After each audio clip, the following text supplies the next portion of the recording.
Hello friends, welcome back to your own YouTube channel 1 to 1 classes. आज एक बार फिर आप लोगों से रूबरू होने का मौका हुआ है। आज मैं आपको कराने वाला हूँ बहुत इंपॉर्टेंट क्वेश्चन 6 मार्क के लिए, जिस टॉपिक का नाम है दोस्तों हमारे पास कंज्यूमर प्राइस इंडेक्स, या फिर हम इसको cost of living index number के नाम से भी जानते हैं। बहुत बहुत बहुत ज़्यादा इंपॉर्टेंट क्वेश्चन है 6 मार्क के लिए दोस्तों। इसके अंदर हम लोग कंज्यूमर प्राइस इंडेक्स, जिसको हम लोग cost of living index number निकालना चाह रहे हैं। इसको निकालने के दोस्तों हमारे पास दो मेथड है। मेथड का नाम है एग्रीगेटिव एक्सपेंडिचर मेथड, जिसका फॉर्मूला है P01 equals to sigma P1Q0 upon sigma P0Q0 into 100।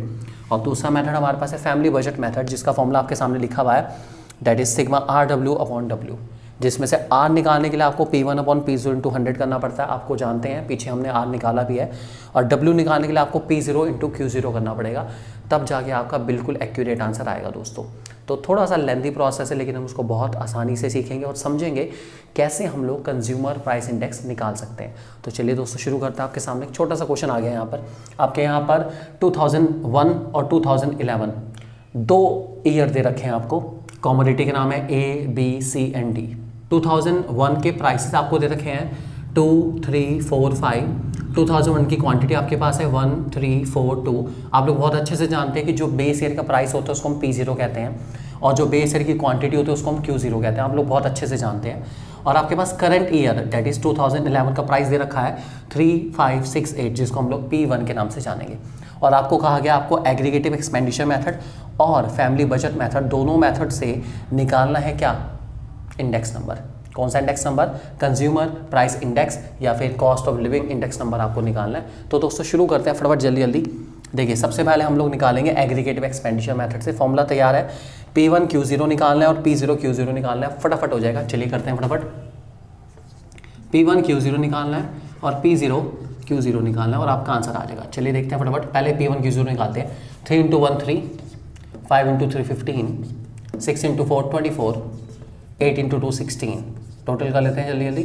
16, 24, 40, 55 and 3 58।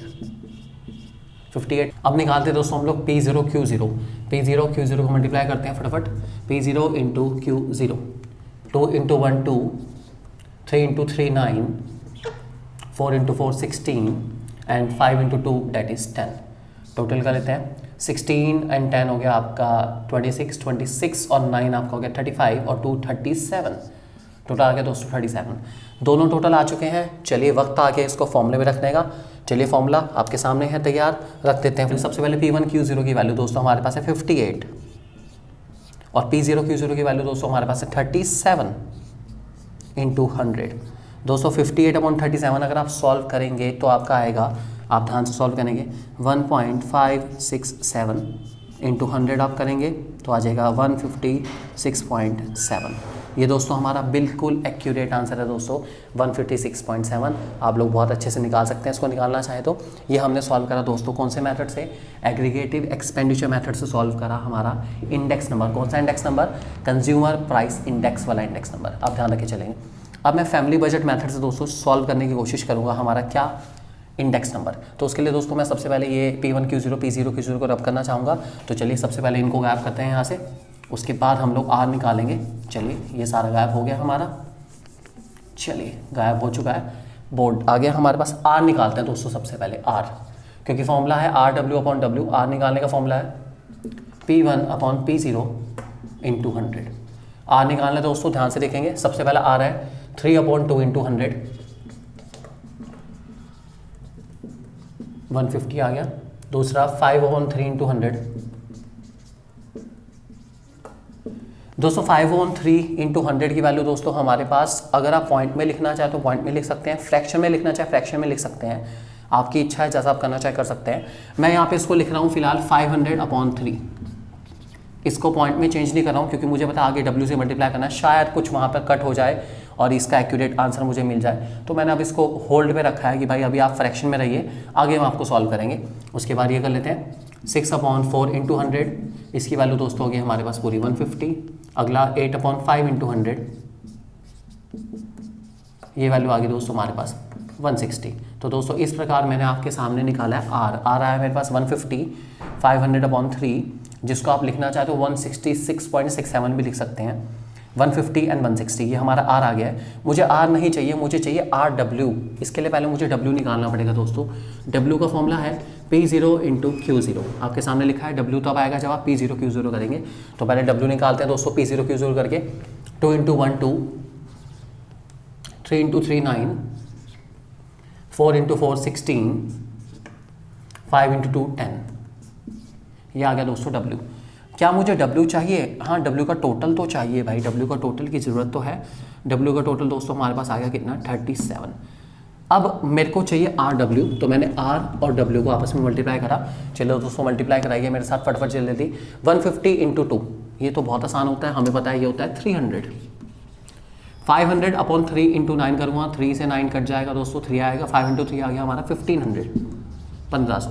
अगला काम निकालते हैं दोस्तों हमारे पास 150 इंटू 16, 1500 एक हो गया, और साथ में हम इसमें प्लस कर देंगे दोस्तों हमारा 15 इंटू 900, 1500 और 900 हमारे हो गए 2400। अगर आप इसको मल्टीप्लाई करना चाहें मल्टीप्लाई कर सकते हैं, नहीं तो मैंने करा है 150 इंटू 10 प्लस 6, इसको ब्रेक करके करा है 2400 आया। 160 इंटू 10 दोस्तों करा, ये आ गया आपका 1600।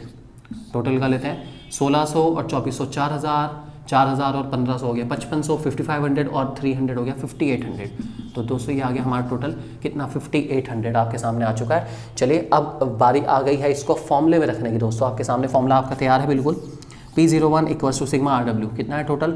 5800 अपॉन W का टोटल दोस्तों कितना है? 37। 5800 को आप 37 से डिवाइड करेंगे दोस्तों, आपका बिल्कुल सही आंसर आएगा 156.7। इससे भी दोस्तों यही आंसर है, और जो पिछला मेथड हमने करा था उससे भी वही आंसर है। एक लौता ये टॉपिक है जिसमें दोस्तों हमारा आंसर हमेशा सेम रहेगा। कंज्यूमर प्राइस इंडेक्स किसी भी मेथड से निकालिए, आंसर हमेशा आपको सेम ही मिलेगा। एक कंडीशन दोस्तों आपको हमेशा ध्यान रख के चलनी है कि अगर आपको करंट ईयर क्वांटिटी गिवन हो तो आप क्या करेंगे। इसमें आप ध्यान रखेंगे कि बेस ईयर क्वांटिटी या करंट ईयर क्वांटिटी से एक क्वांटिटी ही गिवन होती है, दोनों कभी गिवन नहीं होती। आई रिपीट, हमेशा कंज्यूमर प्राइस इंडेक्स के अंदर या तो आपको बेस ईयर की क्वांटिटी गिवन होगी या फिर करंट ईयर की क्वांटिटी गिवन होगी। तो करंट ईयर की क्वांटिटी अगर आपको गिवन हो जाती है तो ये फॉर्मूला हमारा दोस्तों चेंज हो जाएगा। फॉर्मूला हमारा आ जाएगा दूसरे वाला, फॉर्मूला बन जाएगा sigma P1Q1 upon sigma P0 Q1 into 100। ये आपको ध्यान रख के चलना है, बहुत इंपॉर्टेंट है दोस्तों ये बात कि अगर आपको करंट ईयर की क्वांटिटी गिवन हो तो आप ये वाला फॉर्मूला यूज़ करेंगे। आप लिख लीजिए, इसको याद रखना है आपको हर हाल में। ऐसे ही यहाँ पर थोड़ा सा चेंज आएगा, वो चेंज क्या है, बाकी सब तो सेम रहेगा, लेकिन W निकालते हुए आपका फॉर्मूला बन जाएगा P1Q1। ये W निकालने का हमारा फॉर्मूला होगा दोस्तों, P1Q1 आप निकालेंगे। W आपका P1Q1 से आएगा, इससे पहले आप W निकाल लेते P0 Q0 से, लेकिन अगर आपको करंट ईयर की क्वांटिटी गिवन हो तो आप P1Q1 से W निकालेंगे। बाकी प्रोसेसिंग बिल्कुल सेम है, ऐसा ही होगा जैसा होता आ रहा है। बस एक छोटी सी एडजस्टमेंट है कि अगर आपको करंट ईयर की क्वांटिटी गिवन होती है क्वेश्चन में तो आपको W निकालते हुए थोड़ा सा ध्यान रख के चलना है, और एग्रीगेटिव एक्सपेंडिचर मेथड लगाते हुए भी थोड़ा सा ध्यान रखना है कि आपको फॉर्मूला चेंज कर देना है। ये आपको ध्यान रख के चलना है दोस्तों। मुझे उम्मीद है आपको वीडियो अच्छी लगी होगी और ये मेथड आपको अच्छे से समझ आ गया होगा। थैंक यू वेरी मच दोस्तों आप सभी का। आप सब लोग इतना बिजी स्केड्यूल से टाइम निकाल के आए हमारे लिए। Thank you very much.